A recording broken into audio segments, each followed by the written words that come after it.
Hey everybody, it's episode 345 of PodQuest. Hey! It's Wednesday, March 31st, 2021. It's almost April. I am Chris. With me is Druten. Hello. And Walnut, I'm tired. who sounds like he's in a robot factory tonight.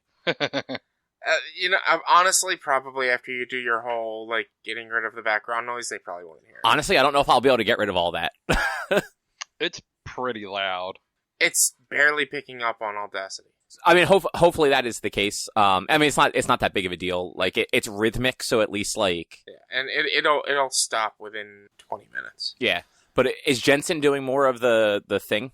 Oh, no, she's doing wedding flower stuff, things like that. So she might be rustling bags and things Okay, like that, too. that's what I heard. I heard something else. I thought it was the vinyl thingy. I thought she was doing the scraping on that again.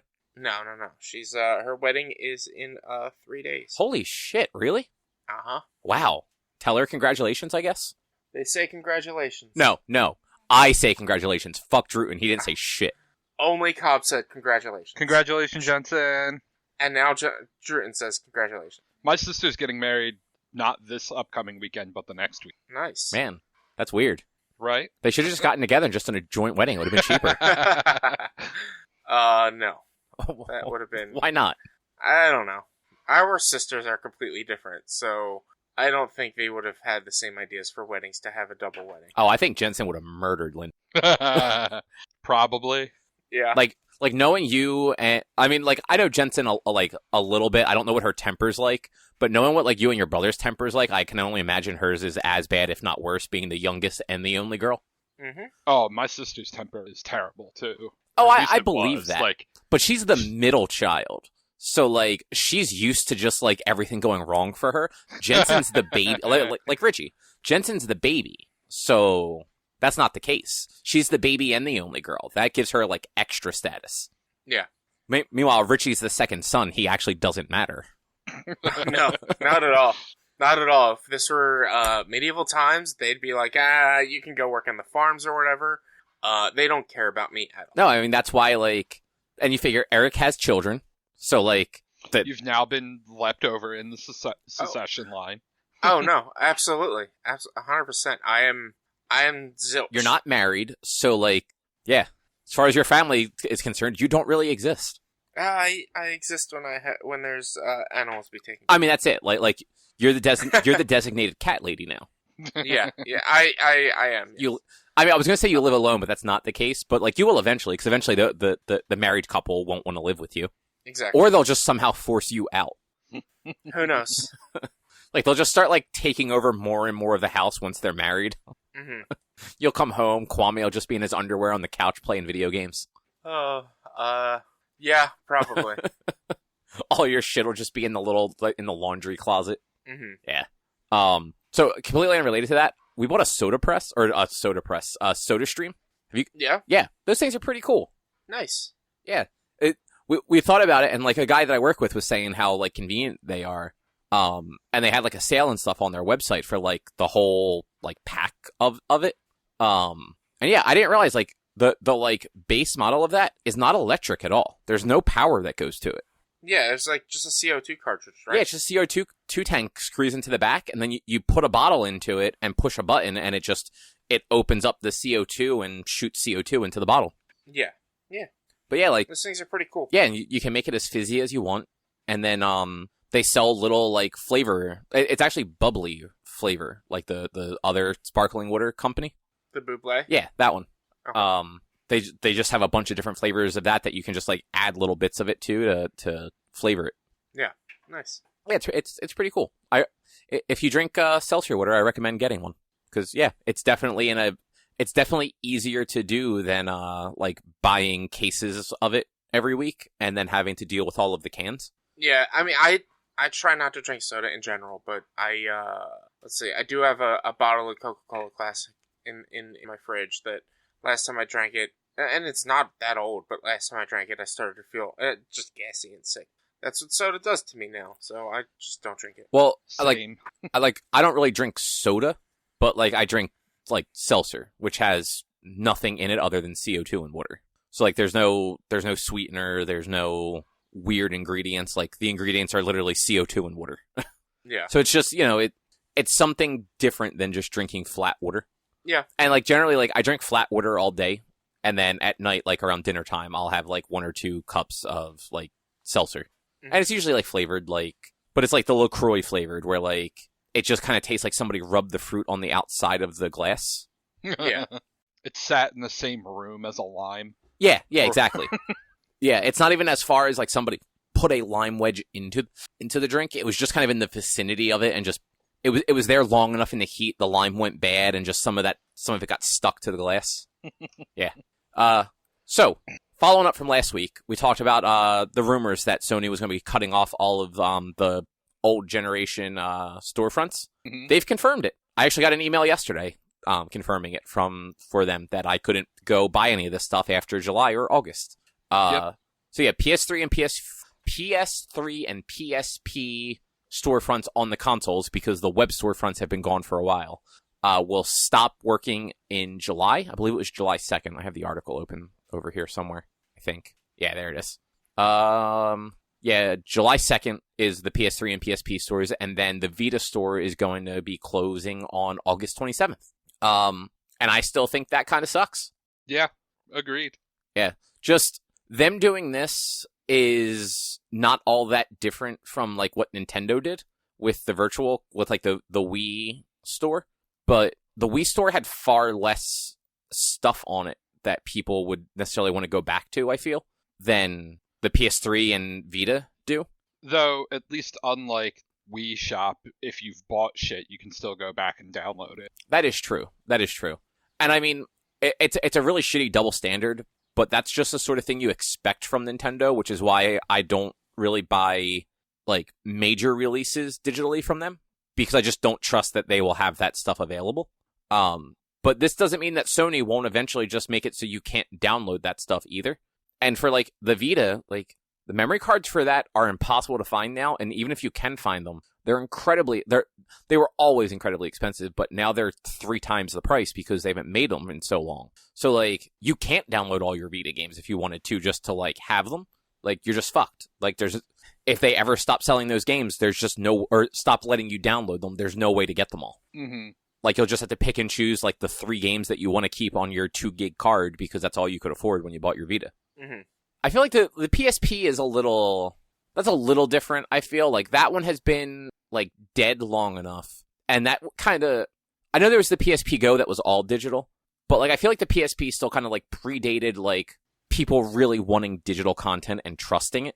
Whereas by the PS3 and then Vita, like Sony was pushing stuff digital. Like they wanted you to purchase digital games. Like they were selling all those indie titles and stuff like that were only ever released digitally. Yeah.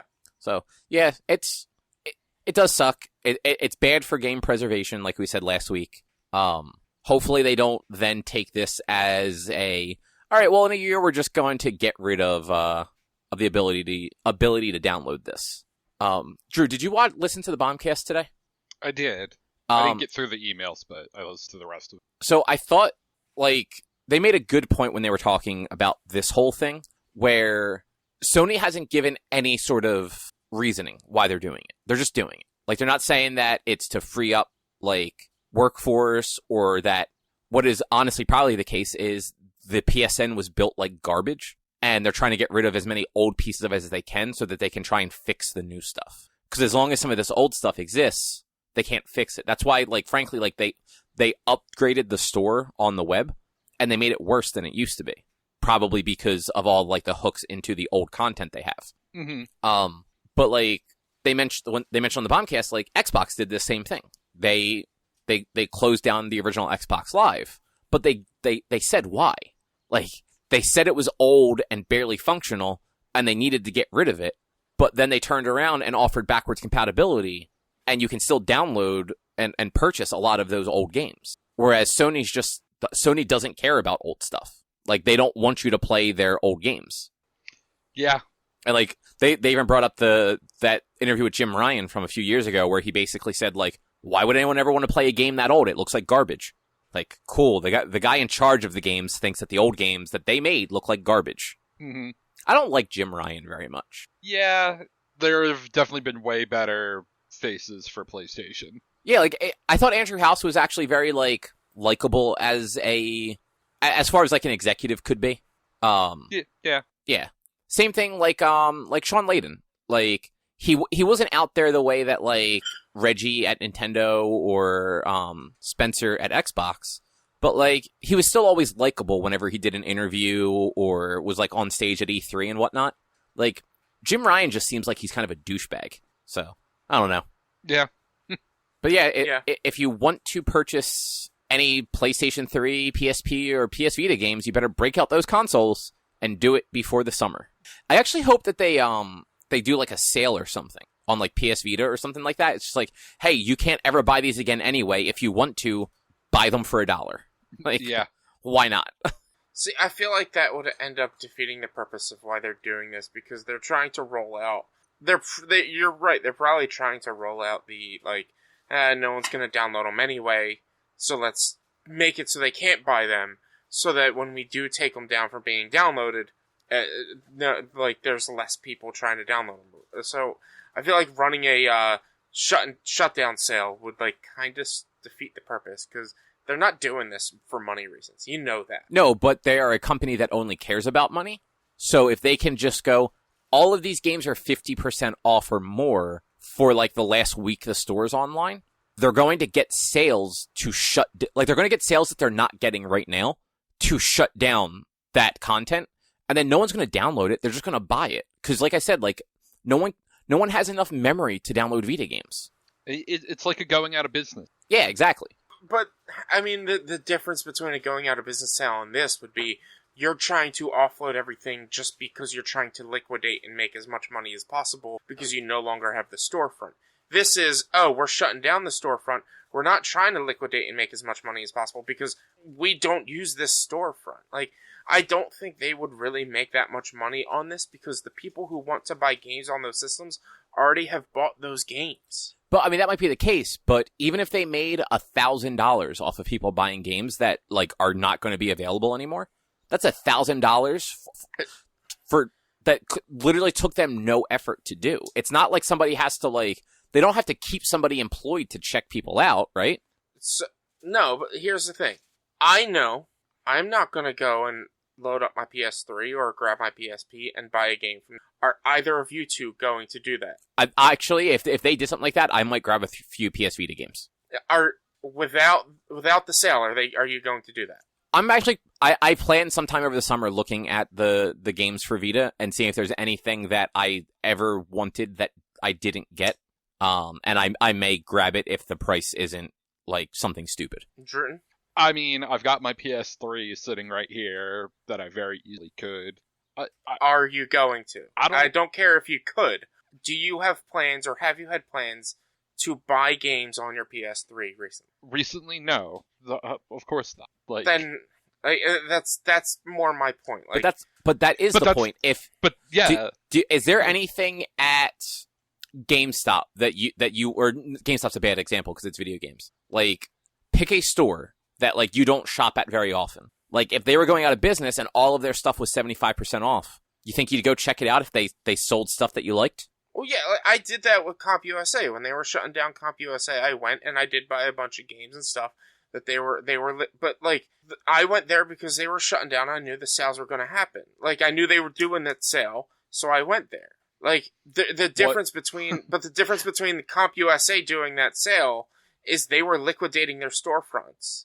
They were trying to get as much money as they can to pay their employees and to come out of closing their store line with as much money as possible. So, fun fact, those liquidation things have nothing to do with paying people or coming out with as much money as they want. When a store goes into liquidation, a separate company comes in to do that so that they can try and make as much money as they can.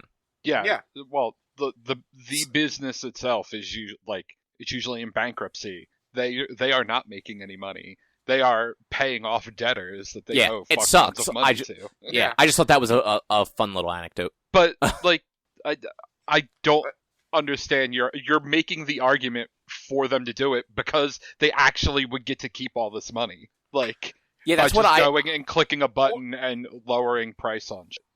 But you know what? probably going to make more. They could make more money if they don't do a sale, because apparently there's people who still want to buy stuff off the PS3.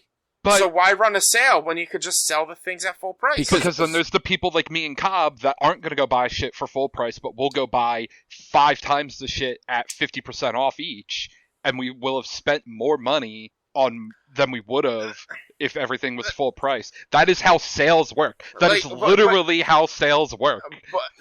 But my point is, like, I'm indifferent on this whole situation. I don't really care. But my point is, if you haven't bought them by now for the PS3 or the Vita, what makes you think you want them in a month? Because I like having things, even if I never will play them. Then that's just that's wasteful. Like, how's it wasteful? Because you're wasting money on something you're not going to use. I like collecting them.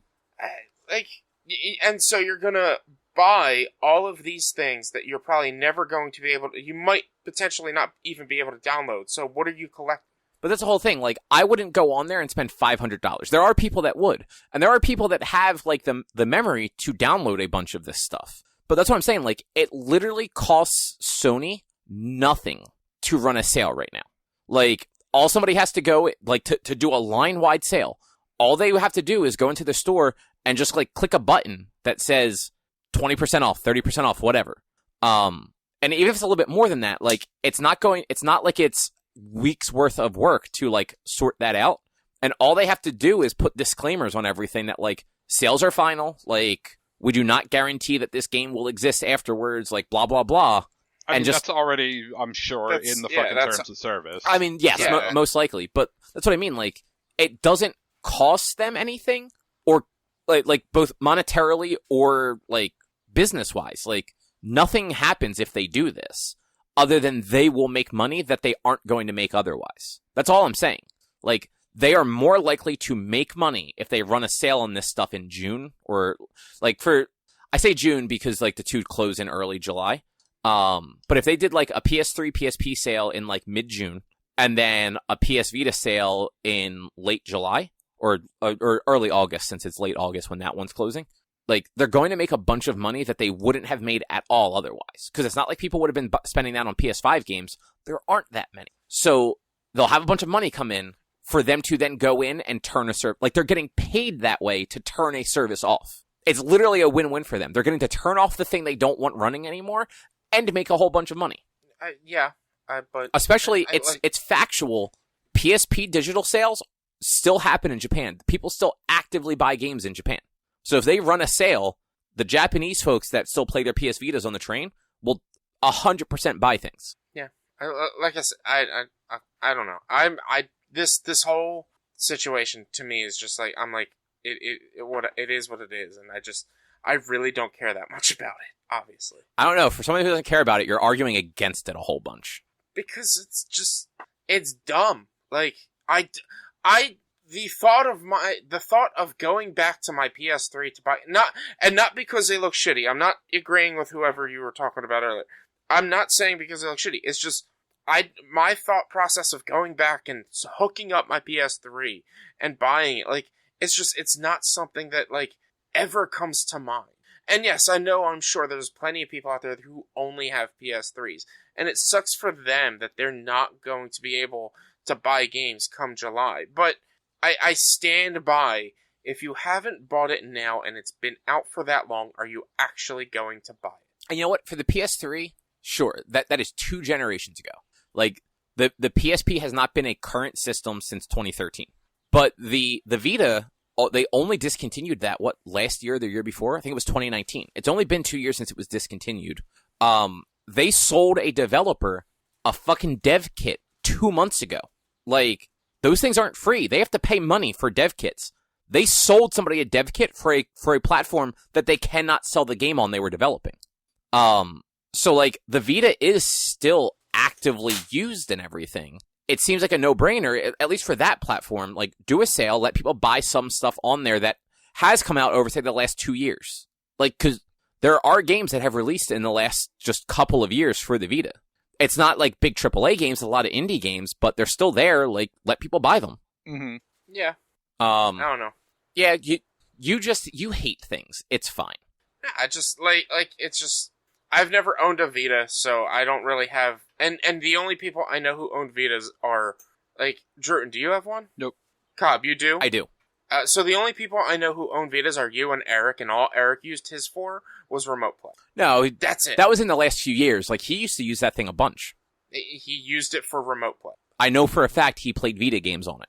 We used to talk about Vita games. Like, but, alright, then yeah, in the last few years, all he used it for was remote play.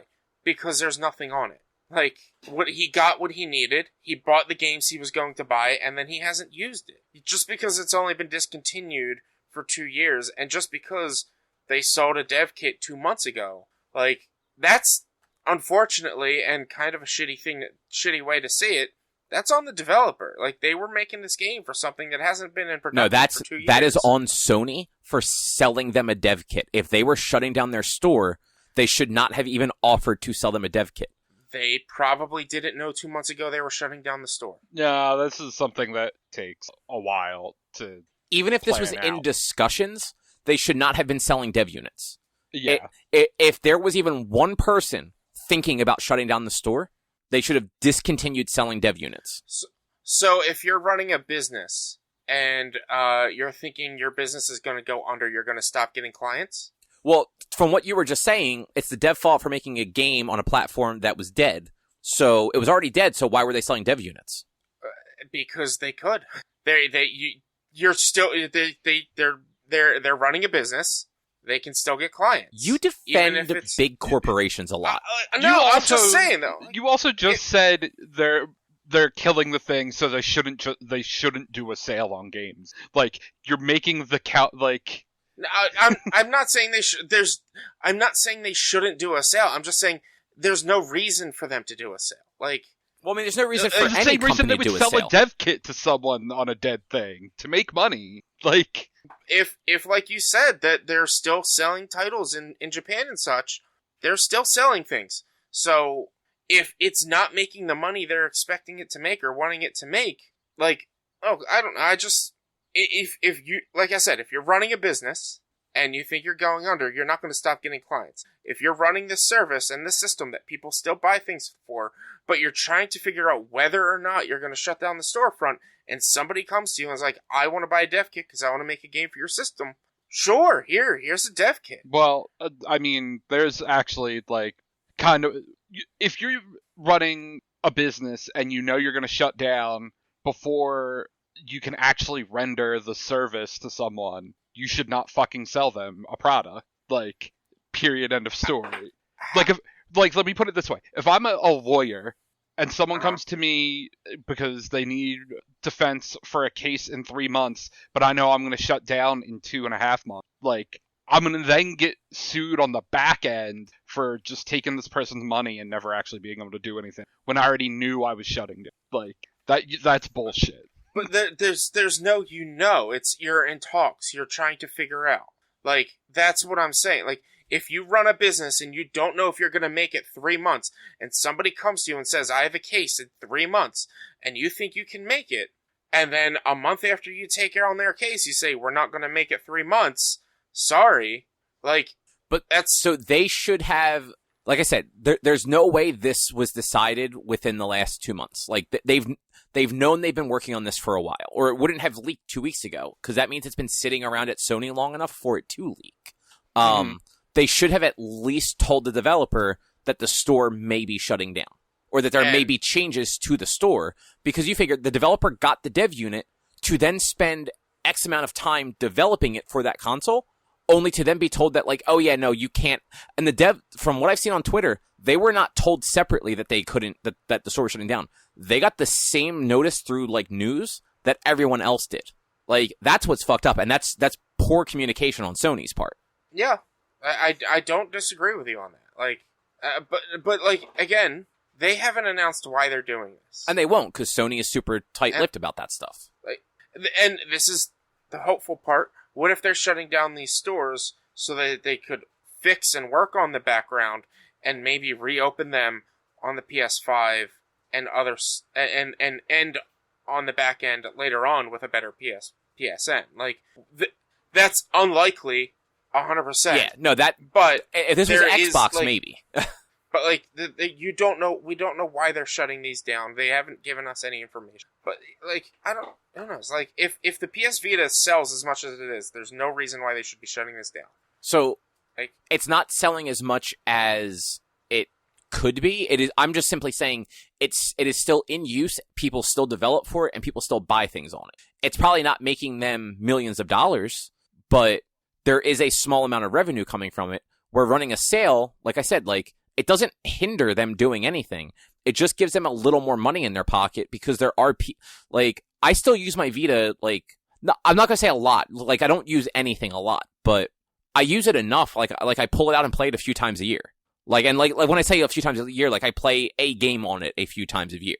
So like, it's not like mine's just been sitting in like a closet for the last 5 years. Like, I do play it. And like, there are games on it that I've always like thought about getting, but I just never got around to it because it is kind of a hassle to like store those games. But if they're just like, oh yeah, no, this $40 game, $15. I'm like, you know what? For $15, why not? Like, I'll find a way to deal with that. Mm-hmm. Like, I agree though, like the PS3 and PSP, like, yeah, people probably aren't buying anything on those anymore. Like, if they are, that's insane. Because like you said, there's probably a small demographic of people that like only have a PS3 still. And it is a bummer for them. It's a bummer that they don't have anything else, like, for whatever reason, if they can't afford it or whatnot. But, like, hopefully they have a lot of just physical games. Because one of you can correct me if I'm wrong, if either of you know. I don't think PS3 era you were really able to buy digitally, like first-party AAA titles, right? I'm pretty could sure you? Okay. Yeah, I think you could. I never did. I only ever got, like the smaller, like, indie stuff. Yeah. But yeah, I guess you must have been able to because like PS Plus existed on PS3. Mm-hmm. Like they were giving away those games for the first like 3 years of the PS4. Yeah. Yeah, wow. I don't know, in my head I still feel like that generation was the one where like it was still just the like art like quote unquote like arcade games the way that like the Xbox arcade was. Anyway though, it's a bummer.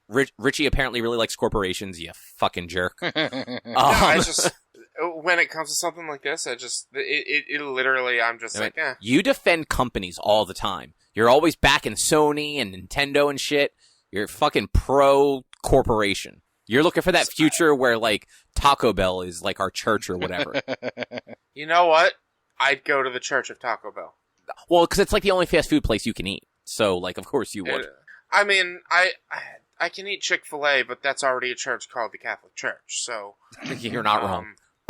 Anyway, talk about Monster Hunter Rise while Drew and I stare off into space. You guys are actually gonna like what I say about Monster Hunter Rise. Do you not like it? It's underwhelming. That sounds about right. It's incomplete. It's not a finished game. So normal Monster Hunter games, they have the low rank and the high rank. And it usually weaves, single player goes into high rank and you do a couple of high rank missions and you have that big boss at the end of single player. And then you go into like your hub quests, your multiplayer quests. In Rise, it's all low rank for single player. And then you have to run through low rank quests in multiplayer and then high rank quests in and there is no end game content, with some of it being released at the end of April and a quote additional ending being released sometime this year. That's weird. It's I don't know. It might be COVID related. Like they weren't able to like get everything up and done and running. I personally would have preferred them to just delay the fucking game than release an incomplete game with even knowing that they're going to be patching in and adding new things. I want everything that was told to me was going to be in there, like available now. Like there is a boss, a monster. It's a spider monster that they did not have in World, and I've been wanting them back because they've been in previous ones. He is not in, as far as I know, is not in this game. But it is one of the key flagship monsters for this game. I have not fought it yet, and I believe the highest mission ranks are 8, and I'm 6. So there might be a few more that I haven't gotten into, but like there's just like it's just not a complete game, and it's underwhelming with the lack of content for a Monster Hunter game, which normally has a boatload of content. And they put a big focus on the they have like these horde modes, which are kind of cool. They're like kind of tower defense-y monsters coming, and you have to place turrets, and some of them are auto-firing, some of them are you man them yourselves, and like they're neat, and they put a big focus on them to fight these quote the apex monsters, which gives you better equipment. But the only way to fight the apex monsters is doing the horde modes, and the horde modes are a bitch to do by yourself. And so it's like, if you don't have a lot of people to play with, or you can't communicate or get together to do these horde modes, you're kind of just shit out of luck and have to deal with these fucking horde modes by yourself. Have you thought about getting good? Oh, I'm fine. I'm good. Like, it's just like, I have my armor set for my primary weapon that I've been using. The problem is I have all the armor that's basically available to me. There's no, like, there's different classifications of monsters, and there's one classification called Elder Dragons. They're not in this game, in this release version, at all. Oh, that kind of sucks. But at least you get a dog. I get a dog, and I'll get into the dog in a second, because, Cobb, you're gonna love the dog, being a Mario fan. But, like, the Elder Dragons tend to feed into the more meta armor sets that make you, like, the epic hunter that you are, to make continuing further into the game and fighting the harder monsters a little bit easier and a little bit less frustrating. Like, I'm very underwhelmed with the amount of content on it. No, the dog, though. The dog is fantastic. You can ride the dog and run around, and Cobb, you're gonna like this. If you go to make a jump but can't quite reach it, you can press B and jump off your dog and drop him into a pit, and then make the jump yourself. That's awful. Why would I want to do that to a dog? You do it to a dinosaur all the time. Yeah, but Yoshi's just respawning eggs. It's fine. The dog climbs up from the dirt once you land. That's still mean. Like, I like dogs. I don't care about Yoshi. He can dig. You should care about Yoshi. Yoshi's the best. Yoshi's a tool. Yeah. Well, so are these dogs. No, dogs are friends. You fucking psychopath. But like these dogs, like you can ride around with them. They're really cool. You can they fight really neat. Like, well, that's one of the cool things they did with this game is when you're playing multiplayer in previous versions, if you're played with 2 players, you each would bring in your animal companion. Now, if you have 4 players, you all bring in your animal companion. So there are so many particle effects and things that are flashing off these monsters, it can kind of get a little intense. And like you might not really fully see what you're doing, but I'm a melee fighter. I don't use ranged weapons, so that it doesn't bother me. But ranged users are kind of like, there's too much going on screen sometimes. Aren't most people melee in this game? Like, aren't there only 2 ranged weapons? There's 3 ranged ones. I thought there were only 2. No, there's 3. There's the heavy bow gun, light bow gun, and the bow. Versus like then 10 melee weapons. 11. There's 14 weapons in total. Then there's they added this new feature called the switch skills, which is something that they kind of had in a previous Monster Hunter game. I believe it was 4 or Generations. Where like you could set your hunter arts and you would have like different combo attacks and have different special moves, where this one, like, I'm using the gun lance, and your base charge B would fire a charged explosion from the tip of your gun lance. I now have it to where if I hold the charge, he'll put the lance behind him and shoot it and fly forward. So this increases my mobility and makes it so I can close in on the monster faster if they run off from me. Because otherwise I'd have to sheath my weapon, run up to him, and then unsheath and attack, which takes a little bit more time. It also changes the what is it called again? Silk bug abilities that you can use. Like, they did add a bunch of new things, but just like, there's just a major lack of content, and I'm glad I have a game coming out tomorrow that I'm also getting to where I can alternate back and forth between the 2. Otherwise, right, because you're getting whatchamacallit tomorrow, right?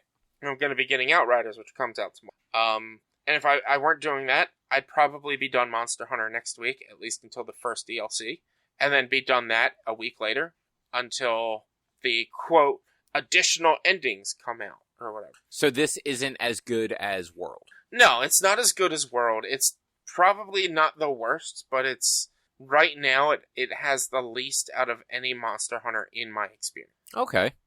And it's kind of frustrating and underwhelming. Like it feels like there's a lot of silly mistakes or silly choices they did as well. Like in World, they had the open world battle maps where it didn't have load screens between each location, which was nice. Like if you're in the forest, you were always in the forest. There's no load screens. Whereas in previous versions, if you're in region 1 of the forest and go to region 3, like there would be a load screen between 1 and 3. It seems like they originally were going to go back to the load screens in this one and have just like the arena area. But because of the success in World, they decided, no, let's just make it the full open world, which is nice. I like that a lot more than the load screen. But in doing so, they're like, let's add additional camps, which in World, there were additional camps, and you could choose which one to start in when you chose your mission. This one, you can't. And if you die, they don't send you to the closest camp, they send you to the starting camp. Oh, that's stupid. When you get, like, return items, so there are a few quests, for instance, where you have to grab, like, a dragon egg or something. If you get one of those to carry to a camp, they don't have return boxes in the additional camps. You have to go back to the base camps and return them. It's like, why did you even bother adding these additional camps? They're alls they are teleport, basically. So if you get knocked out and come back to life, you can teleport to that camp. Or when you start the mission, you can teleport to the camp. But with what they did with the discovery and gathering of the spirit birds to increase your stats while running around, there's no point to teleport. Because you will then essentially be weaker if you teleport to the camp and fight the monster right away than if you were to run the minute it might take to get to the monster and gather all the spirit birds to make yourself stronger, higher defense, higher health. Okay. Yeah, so it's just like there's just some like silly decisions they made, and I'm hoping like their first drop is at the end of April. First free content update. So at the end of April, they're incorporating a new Apex monster, at least one other new monster known as Chameleos, and then, quote, several other monsters is what the release says. I'm hoping it fills it in and makes it more worthwhile. Otherwise, this is going to be a short-lived Monster Hunter for me. And I'm going to be kind of disappointed at what I got. Which, I mean, that would be a bummer. Yeah. Like, the main single-player storyline ended, I think if I wouldn't have done multiplayer, I would have been done the single-player storyline within 5 hours. Damn. Yeah. But I don't know my playtime right now because I don't like leave the game, so I don't see what my playtime is when I load my new character up. But like I think I'm at this point probably at 15 to 20, maybe give or take. And I'm almost done everything. I have 2 sets of missions, 2 quote urgent missions. So urgent missions. Like, after you do so many missions in a rank, they give you the urgent mission, which advances you to the next rank. I have 2 more of those left, I believe. 2 or 3 of those. That's it. And some of the monsters that they chose to have as the main monster for an urgent quest at a high rank just makes no sense. There was a fish monster in Monster Hunter World known as Gyrototus, which was one of the most basic monsters that you encounter in like your second or third mission at low rank. The first time you fight a Gyrototus in Rise is as an urgent quest high rank. And it's just like, why?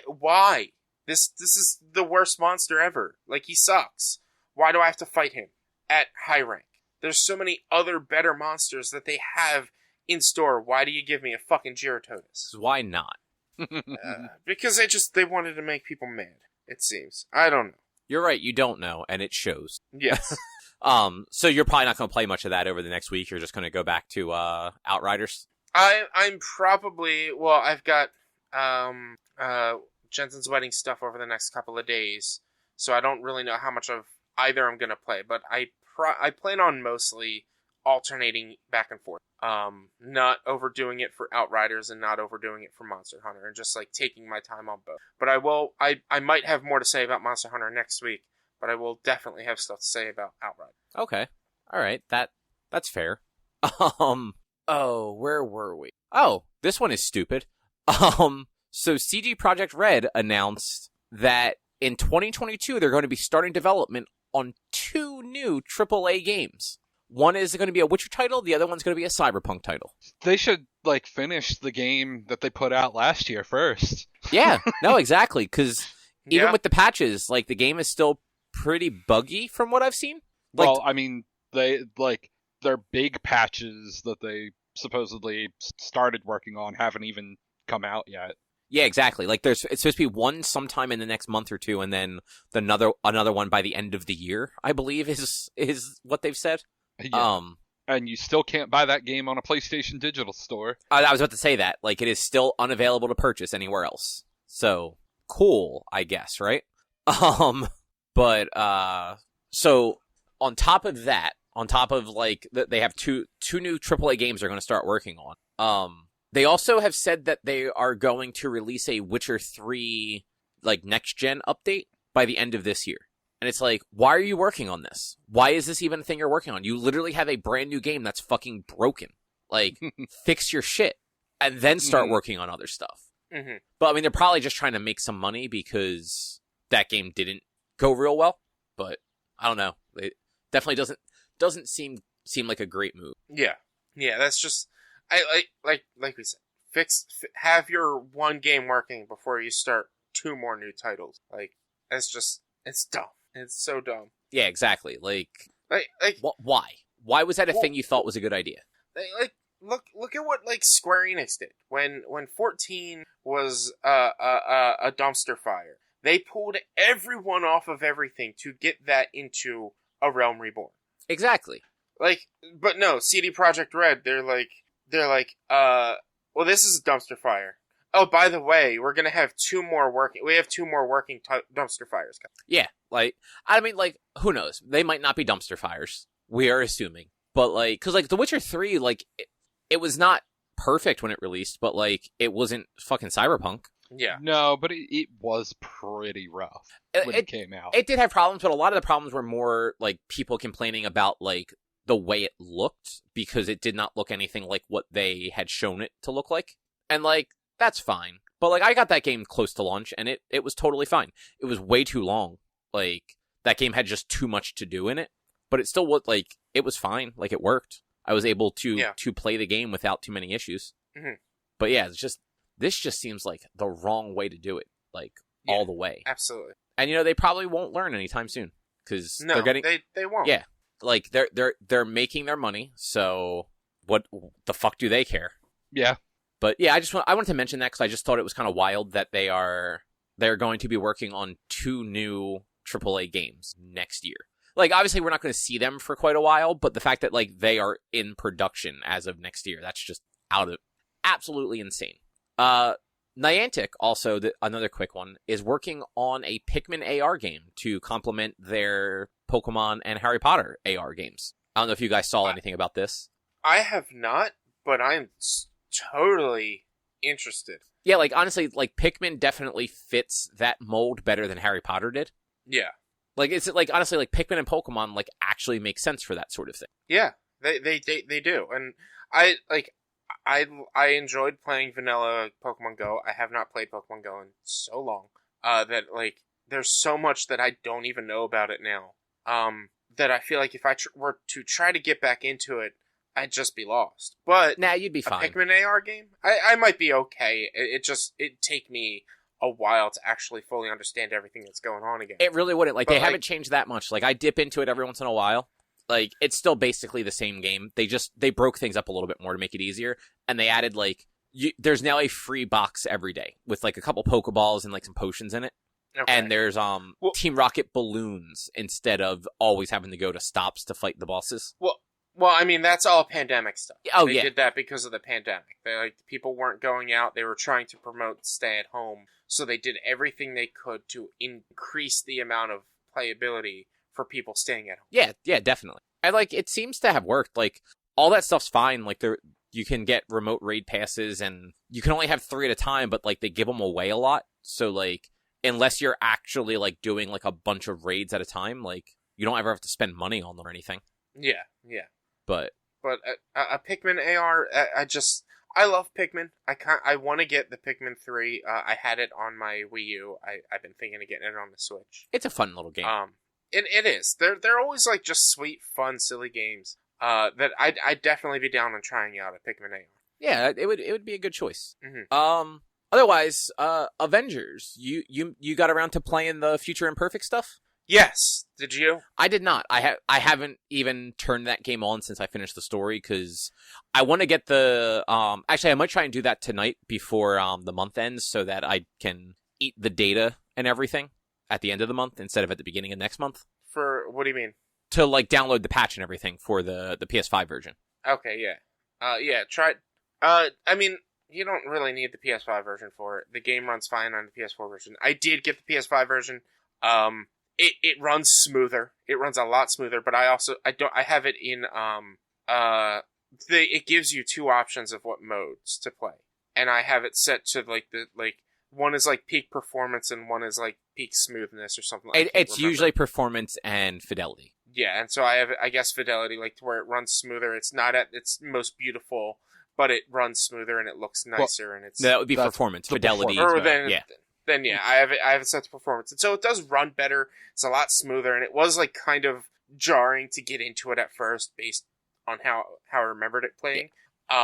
So like it's not totally necessary, but it is kind of worth it. I mean, do the load screens get any better?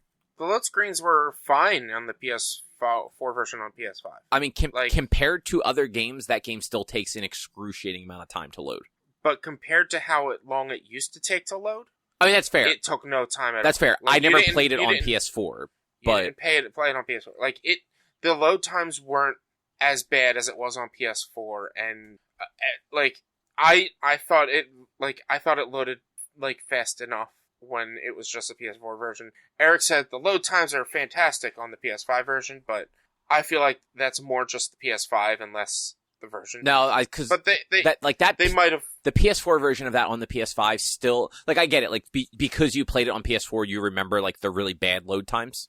Mm-hmm, yeah. But those load times are rough compared to it's 30 seconds if you die. You have to wait 30 seconds to be able to play the game if you die or fail a jump or something.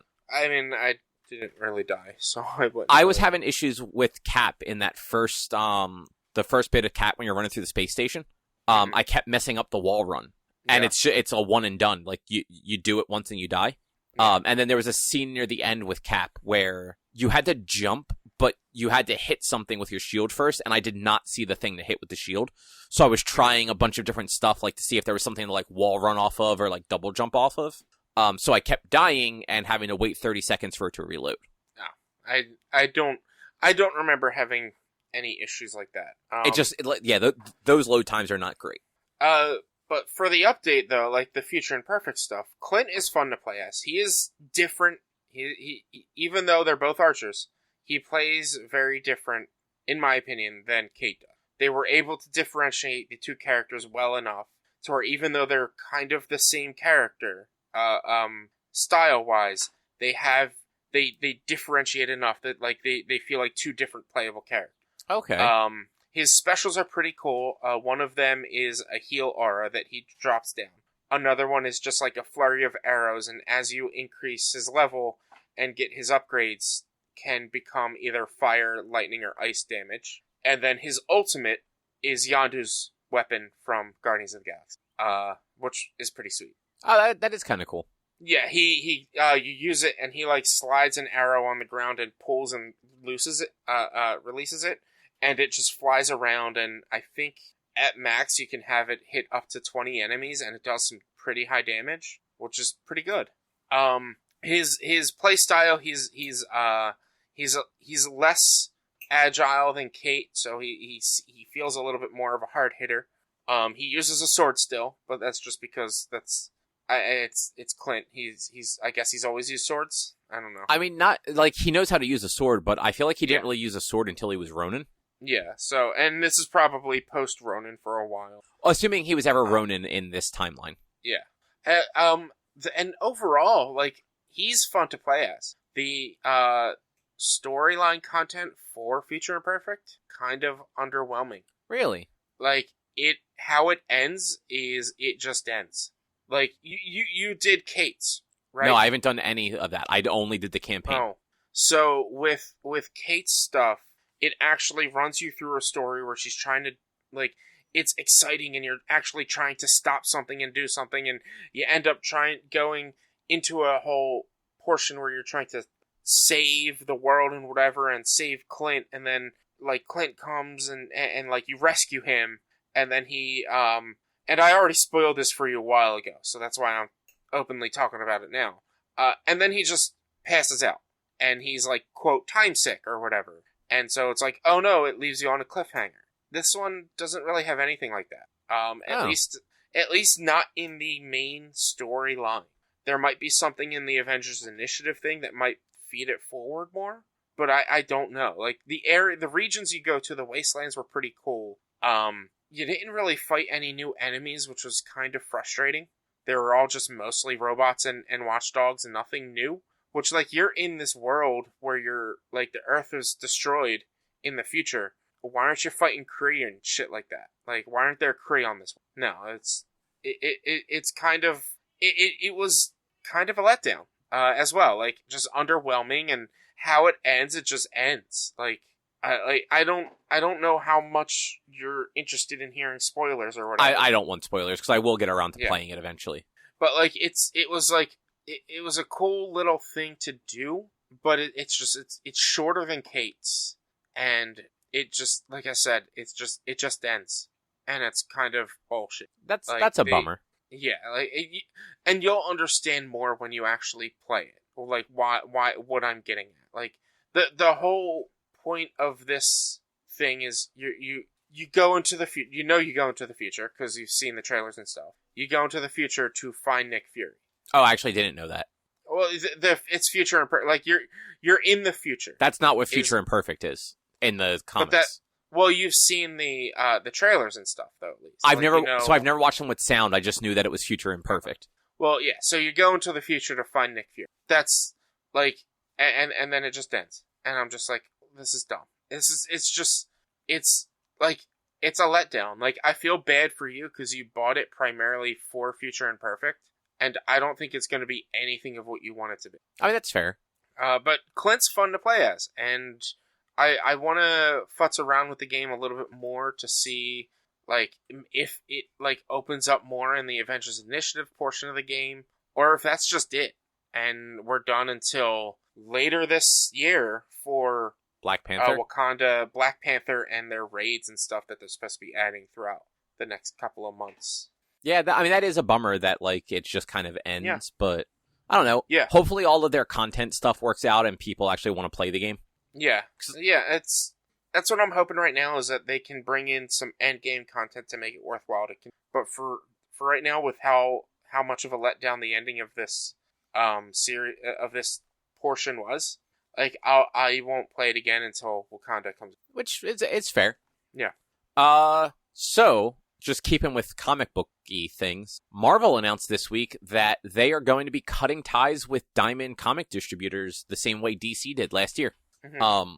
Which is funny because I feel like I remember Marvel kind of like, it, in so much as they could, talking shit about DC doing that.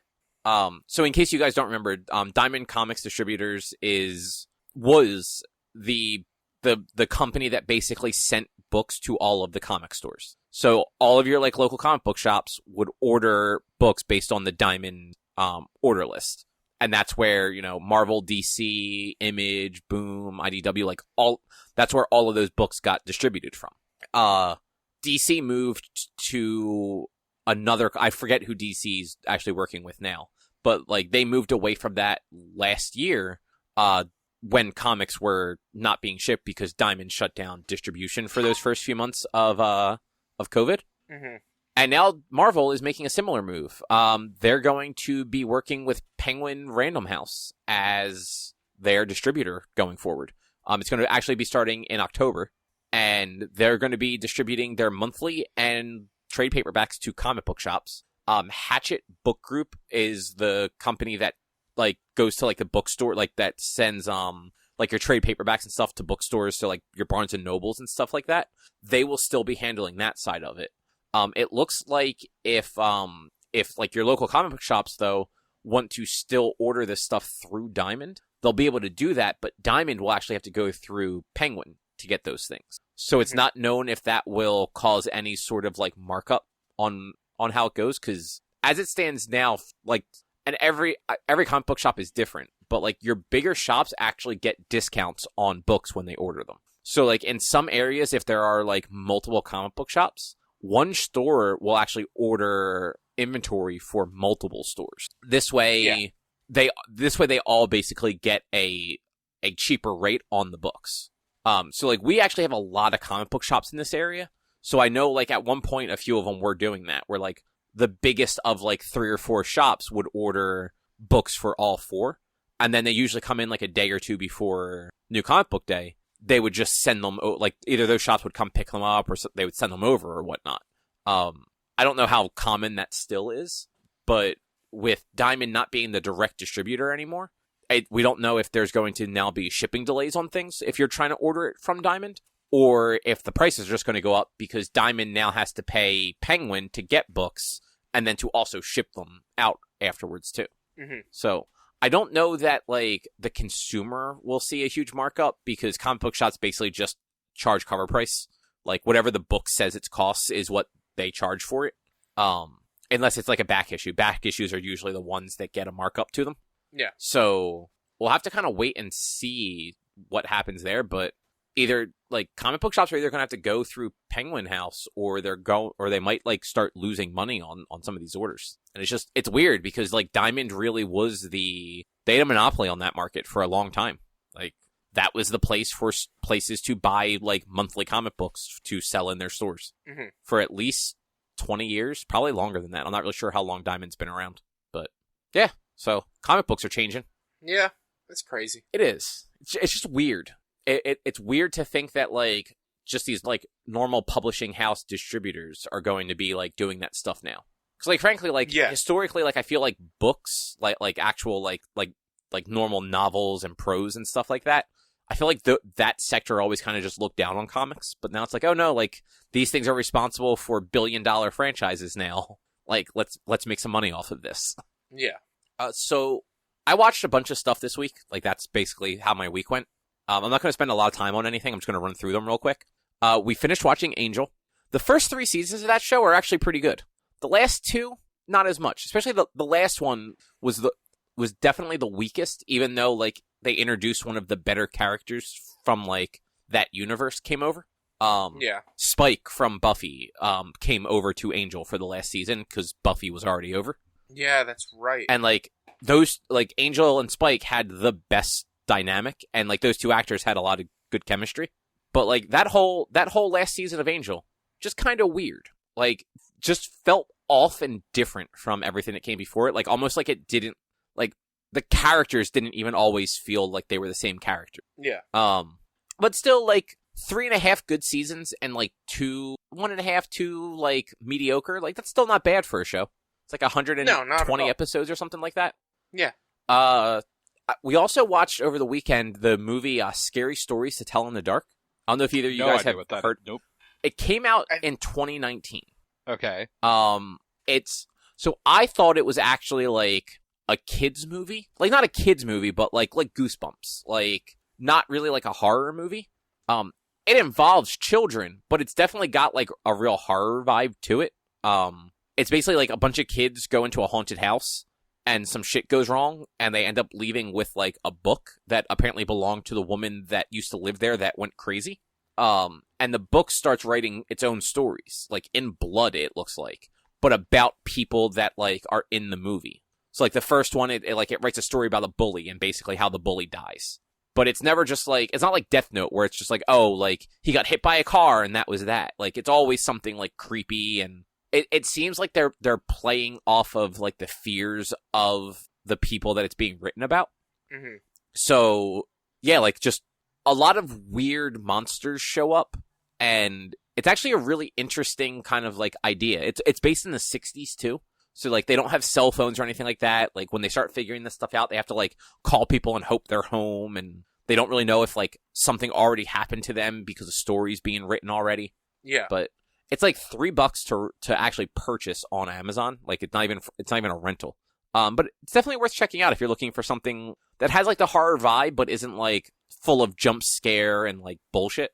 Well, it is based on a children's book entitled "Scary Stories to Tell in the Dark." Oh, I didn't realize that. Yeah, I googled it because I do remember the title. Produced by Guillermo del Toro, so it's got to be good. Yeah, and it really was. Like, it's definitely worth watching. Don't go into it expecting to be actually like scared, but it was good for what it was. Yeah. We watched the Stand miniseries based on the Stephen King book. It's unfortunately on Paramount Plus, so only watch it if you can get a free trial. Which you should be able to get a free trial and watch it. I can't. Why? Because unless they give me another free trial, I already had one for the Super Bowl. So just use a different email address. Yeah, I guess I could. I'd have to. Yeah, I guess I could. Like, use your OneQuest email address. Yeah. It's 9 episodes though. It's got a pretty good cast. Cyclops is in it. The original Cyclops. James Marsden, I think, is his name. Yeah. I'm really bad with names today. Eric from True Blood is the villain. It's Alexander Skarsgård. Thank you. There you go. Yeah, he's the villain. Bunch of other like recognizable people. Like, did either of you watch Orange Is the New Black? No. I watched a decent amount of it. Did you get to the season where like the new company took over and the one real douchey guard came in, like big guy with a beard? He was like the guy in charge, and he acted like he was like a drill instructor. I don't know if I watched any of them. Okay, I can't remember what season it was, but basically that guy is like the epitome of actors are not the characters they play. Because in Orange Is the New Black, like, he's awful. He's just a giant piece of shit. In this, he's probably the most likable character in the whole thing. And like, that show's really not full of people you hate. Like, the bad people are definitely like awful.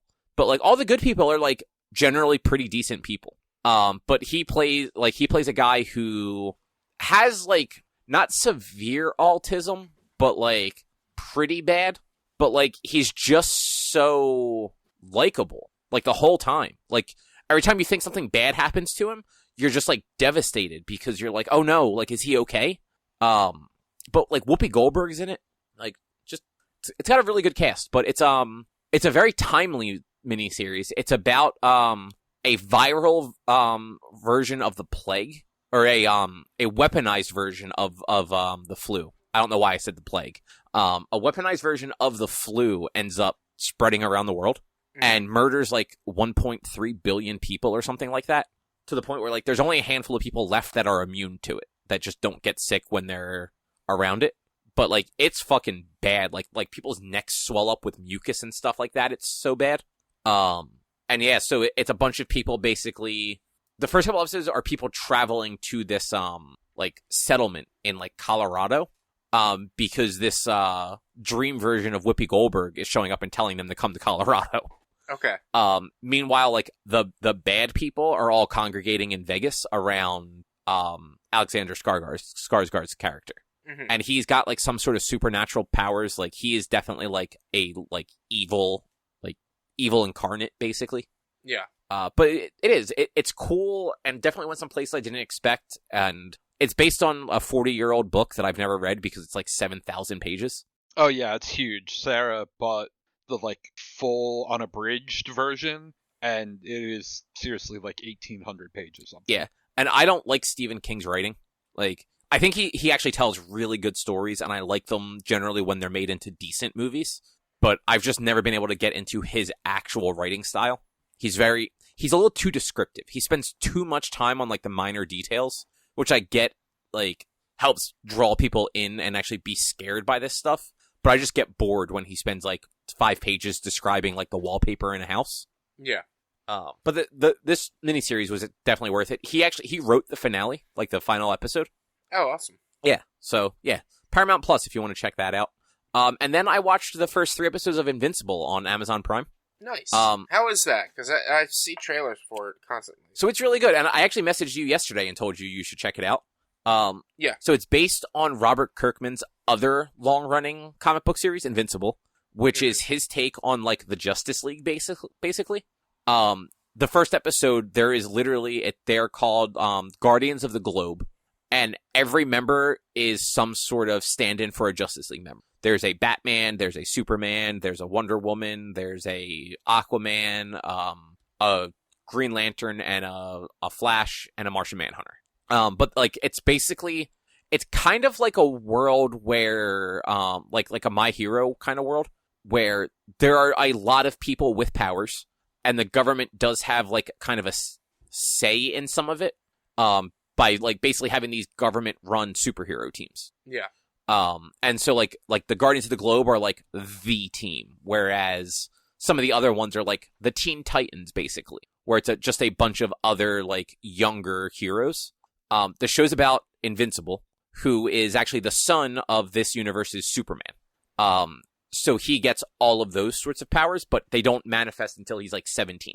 Yeah. So it's basically like the first few episodes are basically him kind of like learning about his powers and trying to become a hero.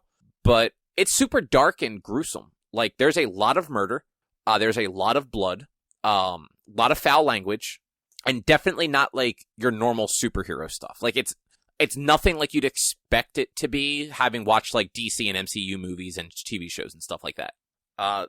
Biggest complaint though, the animation isn't great.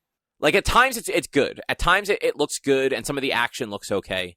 But a lot of the time, it kind of reminds me of some of those, like, old, like, Adult Swim shows where the characters don't quite line up with the backgrounds correctly, and they just seem like they're moving at, like, a weird frame rate, and they're kind of, like, jittery and stuff like that. Yeah. From what I've seen, it, like, seems like kind of like an updated version of an old-schooly cartoony... And that's... totally weird to say, but I feel like you might understand what I'm getting at. And like, it doesn't. It's like because it also has like very thick lines and stuff around it, I believe. Yeah, and like all like the art style is actually really good. It's just the animation feels like, and I don't know if it was a choice to make it animated, kind of like clunky like that, or if it's just like they didn't have the budget to do like really smooth, like hundreds of frames per thing animation. It was, let's face it, it's a Kirkman property. They had the budget. It was a choice. It's also Amazon. I don't know how Amazon is when it comes to that sort of money, or like when it comes to like those sorts of things. Like because with animation, it's a little different. Like with live action, you can do the first couple of episodes and just keep like large sets to a minimum. And if the first 3 episodes or whatever do well, then you can do more. But with animation, like, you kind of have to get, like, a really big leadway on that because it takes so long to do them. Yeah. But if you can get past, like, the clunky animation, like, it's actually super cool. I enjoyed it a whole bunch. It's got a stellar voice cast. Lots of Walking Dead people in it at one point or another. The main character, Mark Invincible, is Glenn. Nice. The entire original Global Guardians are former Walking Dead characters. Nice. Yeah, I can't remember everyone off the top of my head, but I know, like, Lauren Cohan was there, Sonequa Martin Green, Michael Cudlitz, what was his name? The big black guy with the hammer, way better in the comics than he ever was on the show. Big guy with a hammer? You read it up to All Out War, right? Yeah, I read through All Out War. So, in the Walking Dead comic, there was the black dude, they meet, like, he shows up around the prison time. At one point, he gets locked in the gymnasium with them and takes Tyrese. Thank you. Yeah. I can't remember his actor's name either, but Tyrese's voice is in that. A handful of other people. Is Carrie Payton in it? Actually, yeah. I want to say he was the Aquaman. Okay. Person. Nice. Yeah, like I forget who the Flash character stand-in is, like, Russian. But it's one of those people, and you would not recognize his voice for anything. There's even a guy on like the teen team who I can't pronounce the guy's last name right. Jason like Manalazukis or something like that. He's super funny. He's been on like Brooklyn Nine-Nine. He was the Cologne guy on Parks and Rec. Yeah. Jason Mantzoukas. Is that how you say his last name? I believe so. Okay, there's too many letters in it. I don't know how to pronounce it. But he's one of the voices, and he is probably the funniest character on the show. And then J.K. Simmons is the Omni-Man, which is the Superman analog. Which is... He even kind of looks like J.K. Simmons. Like, he has a mustache and stuff like that. Yeah. Nice. Yeah, That show was really good, though. It's definitely worth, if you have Amazon Prime, it's worth checking it out. They're longer episodes, too. Awesome. I've actually was looking for something to watch, just the other day, just to, like, fill time, but, like, while eating, because I'm done, I caught up to My Hero, obviously, so, I'll have to look into that. Yeah, if you, they're like 45 to 50-minute episodes. A lot of these episodes, though, at least in those first 3, they'll have, like, an ending, and, like, the first few credits will roll, but then the show will come back and it'll have, like, another 5 or 10 minutes. Yeah. Like, the first episode in particular, it's got, like, 5 seconds of credits, and then another 15 minutes of show happen after that. Nice. So it's kind of like a big fuck you. Like, I was about to stop it. I'm like, why is there still, like, 15 minutes left in this? I waited a second, and all of a sudden there was more show. So I thought it was just, like, WandaVision credits. Like, they were just going to go on longer than the show it did. But that wasn't the case. Yeah, nice. Yeah. So The Flash cast a Bart Allen, which is weird. Jordan Fisher is going to play the character this season. I wonder, because you wrote that Bart is Barry's grandson, right? Yeah, it looks like every article I've read about this, apparently for the CW, it is going to be their future son. So I don't know if this character is replacing Nora. I mean, could be, or they could just have 2 children in this now universe. Which that is how, like, in the future, they have 2 children, I believe, and then they have 2 grandchildren that have come back in time. Bart's pretty popular, though. He's been around since, like, the early to mid-90s. Mm-hmm. And, yeah, he's Impulse. He tends to be hyperactive and mischievous, so, like, he gets into trouble. But he is a hero. He is a speedster and everything, like you'd assume. Yeah. But is he going to be in this season or next season? This season, apparently. Oh, wow. Probably Nice. on the later half of it, I assume. Oh, yeah, absolutely. But yeah, I didn't know who this guy was ahead of time, but, like, he's been he has done a lot of, like, Broadway stuff from the looks of it. Like, he was Evan Hansen in Dear Evan Hansen. He was on Netflix to All the Boys, P.S. I Still Love You. He was, there was another play he was in Hamilton for a while. Okay. Yeah, he played, Philip Hamilton in Hamilton from 2016 to 2017. Nice. So, like, honestly, a lot of times if you can act on stage, it doesn't always transition well to, like, acting on film, but I feel like those 2 plays in particular are big enough that, like, they definitely had, like, good actors in them. So he will probably do all right in this. Oh, and you know what? I missed this from I read the article. He's going to appear in the 150th episode, which is going to air later this season. Oh, nice. Yeah. So. Nice. Yeah, so that's probably not too far away. No, not at all. Now that I watched Godzilla this morning, I can get back to watching my CW show. But you won't. Oh, no, I plan on doing that over the next couple of... Yeah, Supergirl just came back last night. Nice. I'll have to watch that. Yeah, because it looks like Superman and Lois is on hiatus until, like, the end of May, and Supergirl is running in their time slot for now. They apparently, I missed this news when it happened, they apparently got shut down because of COVID during production. So, like, they literally have a gap where, like, I guess they're not done any more episodes at the moment. Yeah.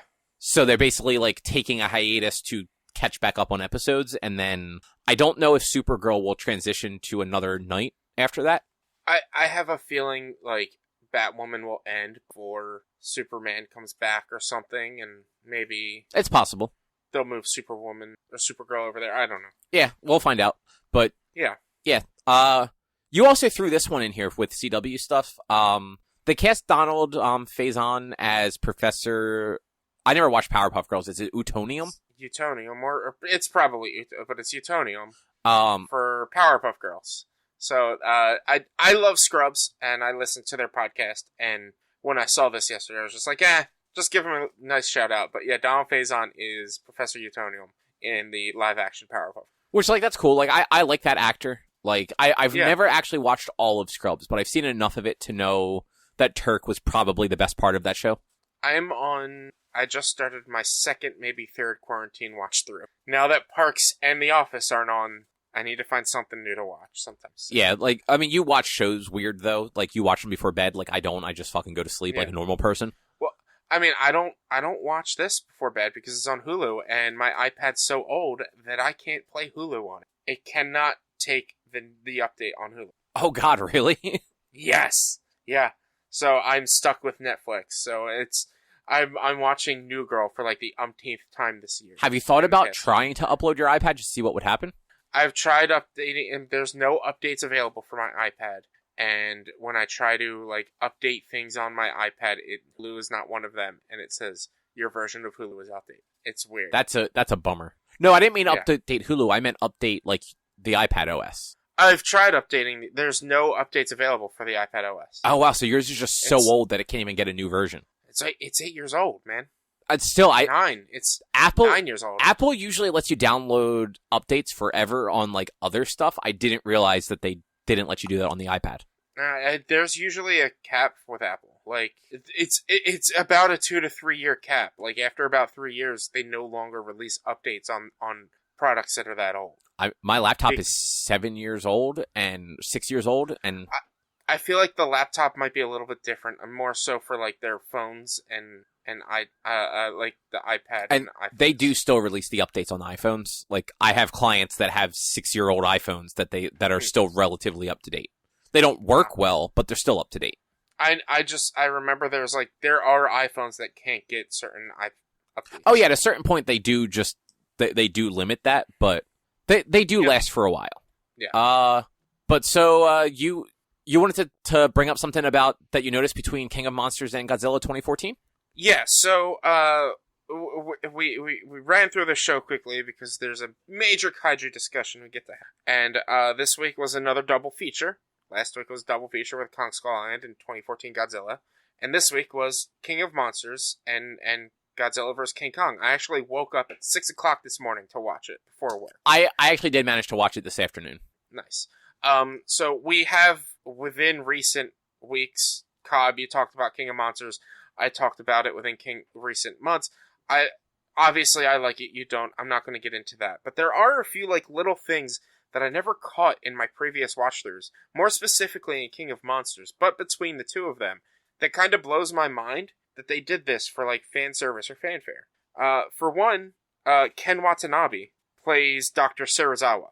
Dr. Serizawa is the creator of the oxygen destroyer in 1954's Godzilla, which they used to kill Godzilla in 1954. And don't they try to use a bomb like that in Destroy All Monsters? That's another thing that like I didn't realize until in King of Monsters. King of Monsters, right? They use a quote oxygen destroyer to attack Godzilla and Ghidorah in the oceans outside of Mexico during the whole Rodan sequence. The cool thing about that, besides them just calling out the oxygen destroyer, is when they show the schematics of it, it looks exactly like what the oxygen destroyer looked like in 50, which is just like this ball with these 2 bars holding it. It's interesting, but it was really cool. Like one of those nods to that like I got so excited for after realizing that that's what they were using, because this potentially opens the door for Destroya. Because the only reason we get Godzilla vs. Destroya is because of the oxygen destroyer from 1954, and then them creating quote micro oxygen, and Destroyer then evolves into what we know as Destroya at the end of that movie from 97. Okay. So I was just like, that's like one of the things, and like they had a handful of other nods that like I never caught before.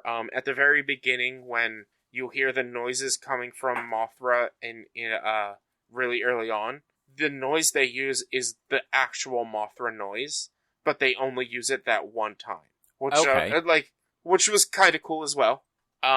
I had mentioned this before, that they keep the same soundtrack as the Godzilla, Japanese Godzilla films, which is a great soundtrack. Like the not soundtrack, but the theme, the Godzilla theme is such a good theme. And then the last one, which is kind of minor, but when Godzilla's overcharged with radiation, he glows red, which is similar to how he was in Godzilla vs. Destroya. When he, after Bath Island erupted in Godzilla vs. Destroya, he was glowing red and over-irradiated. He was actually going to blow up, and he's such a big bomb in that if he blew up, he would have destroyed the Earth. So they needed to find a way to reduce his radiation so that when he did explode, he wasn't going to destroy the Earth. Godzilla vs. Destroya is really good. But like those were just a handful of like, oh, I never noticed this before without having watched Godzilla, the previous Godzillas, and then watching this one. There's just like kind of cool nods that they did that like also maybe brings in potential heart. Like Destroya is Godzilla's most powerful foe. That like it's just like I hope they do that. I really do. That would be interesting. Yeah, but with that, today was the release of Godzilla vs. Kong, and the two of us who care got to watch it. Do we want to do spoiler cast, or we want to just? I don't think we should do spoilers since it literally came out today. Yeah. But overall, I really enjoyed it. There were a few minor issues that I wasn't really like too thrilled with. One of them being the Japanese villain is also named Serizawa and is the child of Ken Watanabe's character, who has never been mentioned before this movie. Yeah, and they flat out told you it was his son, but it sounds like he just worked for this robotics company. Did they? I missed that then. I missed when the one guy and that guy go to talk to Alexander Skarsgård's character. Okay. The like CEO or whatever introduces him and says he is Dr. Whatever's son. Okay, I totally missed that when I was watching it this morning then. But like I'm just like, come on, like really? Like he was like he did not follow in his father's footsteps, obviously. Like yeah.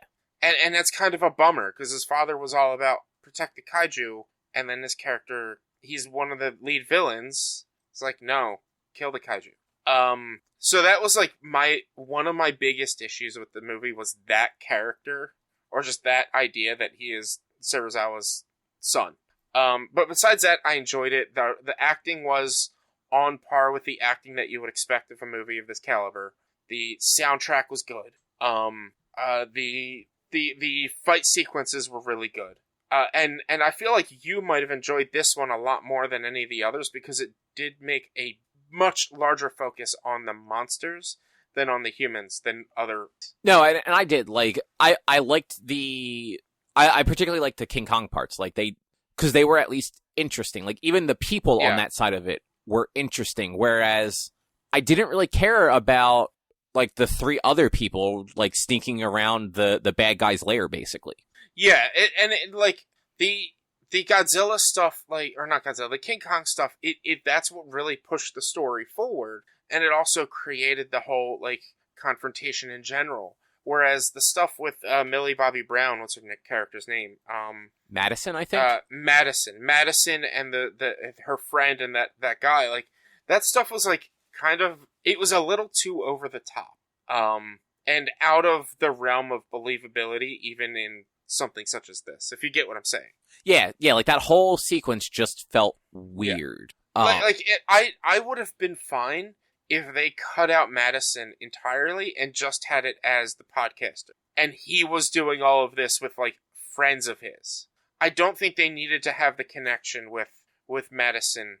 And, her becoming just a conspiracy theorist just does not seem to fit with her character. Yeah, I agree. Like, even, like, the character that she played, like, between the first movie, or not the first movie, but the last movie and this one, it, like, that just seemed, like, a little wild for her to be, like, all on board. Like, I could understand following this dude's podcast, but she seemed very ingrained in, like, that conspiracy theory stuff. Yeah. And, like, I understand her having, like, the potential connection with Godzilla and understand, like, oh, he's bothered by something. I understand that. But, like, yeah, the full-on, like, conspiracy theorist, like, lizard people stuff, I don't know if she was just egging him on or if she actually was supposed to believe it. Yeah, whereas at least with, like, the King Kong side of it, like, all of those people actually felt like they gave a shit about Kong. Yeah. Especially, like the woman and her daughter. Yeah, and it was also, and it sucks that it's all on, like, the Godzilla aspect of it. It's out of character for, it seemed to me like to be out of character for Madison's dad to just brush her off. I don't know, that actually seems a little alright, and he seems to be so wrapped up in whatever thing he's doing now. Well, he was emergency response outside of Pensacola for the Godzilla attack. That's what I think it looked like it was supposed to be. No, like, that's definitely what he is, but, like, he definitely isn't just with, like, Red Cross. Like, I don't know if he's part of Monarch or something like that now. Yeah, he was still part of Monarch, which, like, it also bothered me at the end after the conference, after everything. Like, you had the woman from Monarch who was with Kong. Like, why weren't they, like, they should have been like, oh, I'm from the Kong outpost, and I'm the Kaiju response, or the Muto response, team, or something. I did actually enjoy that they never actually had either of those groups acknowledge each other. I felt like just at the end, like a quick nod, or like nothing too substantial, but just like a quick nod could have added like a smidge to it. Nothing like major though. Well, because like, it wasn't. If you figure like he had nothing to do with any, like he was barely part of the movie. Yeah.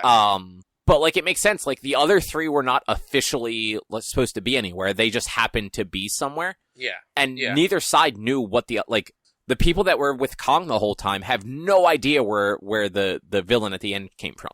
Yeah. Also, the mid, as much as I enjoyed like the Kong stuff, like that thing they were trying to do and like that section where they do it, just felt weird. Like I feel like there were so many other things they could have done with that instead. Like I get that it worked out for the end of the movie, but it just felt a little unnecessary. Like they could have done something else that maybe had the tensions a little higher still. Mm-hmm. If that makes sense. Yeah, if what you're if I'm getting what you're talking about, then yeah, like it was seemed a little forced, the whole scenario with the axe. Well, the axe and just like where the axe came from and all, like, and the fact that they suddenly have these weird like hover spaceship looking things to fly around in. It's an advanced, it's advanced bionics, like it's advanced robotics, and they even kind of get into it a little bit as to why they were able to have those from monsters. Muto, waste, and such can be used as energy sources. So the reason they were probably able to build those was because of how they were able to control the big bad at the end. Oh, yeah, I guess that does make some amount of sense. Also, like, for as much as they were trying to, like, humanize Kong, I felt like they did miss a part at the end. Not at the end, but, like, at that point where, like, the people that were with the bad guys pulled guns on them. Mm-hmm. And, like, literally pulled guns and pointed them at that little girl, that they didn't just have Kong just fucking swipe all of them. Like, he still ended up dealing with them at the end, but it was completely disconnected from that moment. He like roared at him or something, didn't he? He roared, but it was because everything else was going on. Because I took it that he roared because of the guns at the girl, and then everything else started happening because of what was going on with Godzilla. That's not how I took it, because there was already other stuff starting to happen too. But like I just think it would have been a little more. Like, it would have humanized him even more to see that he does have an attachment to the child, that they were trying to, like, they're trying to, like, make you feel that way, but, like, they never really showed it other than, like, he would sign to her. Yeah, like, they did a good job. They could have done a better job, but they did do a good job. Just that, that's, like, the one thing with Kong that I'm just like, like, this is the scene you should have done rather than what you did do. Yeah, because what they did do is he ended up grabbing the thing and looking inside to see if she was in there. And when he found out she wasn't, he crushed it. Yeah, or even when the weird bat bird creatures were attacking them. Like, like just having that moment of him actually going out of his way to, like, help them. Because, like, I get it. Like he was basically being held captive, too, and was not thrilled with it. But he obviously cared about the kid. Yeah. So it would have just been like, okay, well, like, this human you seem to trust and care about. So, like, just, show that in the movie a little bit better. Like, yeah. Like, have that one scene where it's just obvious and then go about your business. Yeah. And I will say, I really like what they did with the big bad and how, like how they controlled the big bad. I don't like how the big bad looks. I didn't like that either. And I mean, like, it's been spoiled already. The big bad's Mechagodzilla. Like, yeah. Like, everyone it's been all over the internet and on, like, ads and stuff like that and in merchandise. Yeah, well, yeah, like, there was a Mechagodzilla Funko Pop released with the Godzilla vs. King Kong title graphic on it 3 months ago. Yeah, but Yeah, I agree with you. Like, I thought it was neat what they did with them, but I thought the actual look of it was pretty bad. Yeah. So, like, it seemed like they took more reference in Ready Player One than they did Mechagodzilla in any other form ever. Yeah, pretty much. Because I got a strong Ready Player One Mechagodzilla. And they really dropped the ball, in my opinion, and this is just having watched all these Godzilla movies. It's something I said to you back when we were speculating that Mechagodzilla was in it, that Mechagodzilla's eyes are always yellow. Every form Mechagodzilla ever has, his eyes are yellow. So they really kind of, like, missed a beat when the eyes were going crazy. They should have went yellow. To me, I would have just, like, jumped out of my chair and been, like, so ecstatic for that. Yeah, I guess that would have made sense. Like, it's something small for me that you wouldn't have really cared about, but for me and someone who, like, really loves these movies, would have just been like oh my god, they actually, like, they recognize something like this. Like, that's just so dumb, but it's still so cool if they would have done it. Yeah. I also just want to say I really hated where, like, the podcast dude is like, it's a robot Godzilla, and then the weird British kid goes, no, it's a Mecha Godzilla. I'm like, no, fuck you, dude. I was like, come on, kid. Like, it's a really giant fucking robot. Get over yourself. Yeah. Just come on. Like, because it was different when, like, the dude in charge called it Mechagodzilla. Because it's like, it was his thing. But no, kid, you're not going to see this thing and call it a Mechagodzilla. There's no way in hell. No, not at all. But overall, I thought it was a great movie, a fun movie. I'm definitely going to watch it at least, like, 17 more times before it comes off of HBO Max. And it was worth the wait. Yeah, I enjoyed it more than any of the other Godzilla movies. Yeah. Like, put together. Like, I would actually not be upset to watch that again. Because, like, I was working while I was watching it, so I'm sure there's plenty of things I missed. Whereas, like, if I never see the Godzilla movies again, that's fine. Yeah. Yeah. And, like, the one, like, minor letdown, and, like, no, not every movie has to have a credit stinger, but all of these movies, Godzilla movies, have had, or, like, Monster Universe movies, have had a credit stinger. That I just kind of wish they would have done something with this one. Yeah, that I was a little surprised that they didn't allude to something for, like, because they're going to do more. Yeah, and like I was saying, like, maybe Destroya, or we still have the villain from King of Monsters with that one Ghidorah head. Like, is he working on a Mecha King Ghidorah? I hope they don't go that route, and I would love to see a Destroya instead. But, like, there's things they could have done, or give us other monsters, other Godzilla monsters, or something like that. But I was reading online while I was checking to see if there was a credit scene, that the final scenes that we saw with Kong in that location from earlier at the new base, and Godzilla, like, going into the ocean, those were actually supposed to be the credit scenes. That they were just like, it doesn't really add much having them as credit scenes. Let's just keep as part of the finale. Your cat agrees. It's Drew's cat, yes. That was my cat. Oh, well, Drew, your cat agrees, apparently. Apparently. But yeah, I thought it was. I wouldn't call it a great movie, but I enjoyed it more than I thought I was going to. But yeah, also they did focus on the monsters a lot, and particularly, like, they focused on Kong a lot. Yeah, and when I was watching it, that was one thing that came to mind. I was like, Cobb, you're going to really like this one because they do focus, or not really like it, but you're going to like it more because they focus a lot more on the monsters and less on the actual, like, human side story, and they do give, like, legitimate reason for why Godzilla is attacking things. Yeah, well, the base reason is he senses the threat with Mecha Godzilla, but then they're two alphas. Like, Godzilla and Kong are two alphas, so he's like, he has to show that he is the main alpha. He didn't necessarily have to kill Kong. He just had to prove to Kong that he was the alpha. Yeah, exactly. Yeah. But I guess that is probably going to do it for this week, unless either of you have anything else you want to talk about. Nope. I think I think it's pretty good. All right. Yeah, it's a short week this week. Just there wasn't a lot of news, and we didn't do a whole lot. Like, Richie did a lot, but, like, it was Monster Hunter, and who the fuck cares about Monster Hunter, right? Even Richie doesn't care about Monster Hunter right now.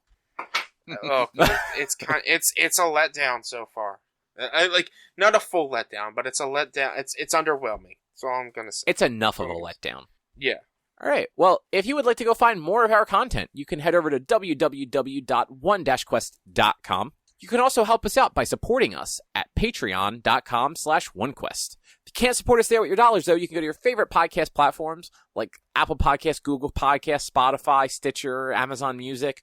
Subscribe to us, rate us, review us. Those things all help a whole lot. You can also find us on social media, facebook.com/onequestonline or at @1_quest on Twitter and Instagram. Our YouTube channel is youtube.com/onequestvideo. And you can always send us an email to social@one-quest.com. Otherwise, we will be back next week with something else to talk about. Thanks for listening. Bye. See you. Bye.